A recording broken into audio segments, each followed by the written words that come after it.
Preparing for an on-demand geofilter is a little different from preparing for a community geofilter. Not only do they require a location, but they also require a time. And so since they require both and they're temporary, you're most likely going to be designing for a specific event. So rather than looking at a location to design for, like we did in the community geofilter lesson, we're going to look at a specific event that you can design for. If you're designing for a personal event like a birthday party, wedding, or a graduation, you're most likely going to want to design for a location and time where the most amount of people are going to be and celebrating that event.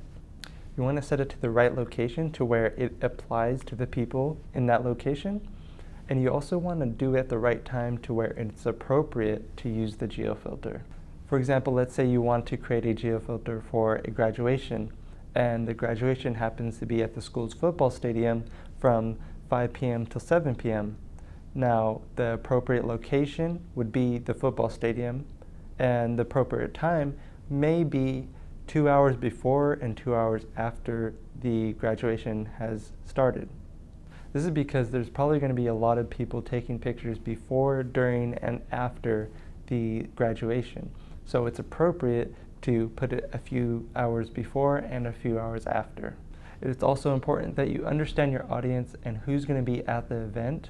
This way you could speak directly towards them in your messaging and your design so that they actually want to use it because it speaks directly to them.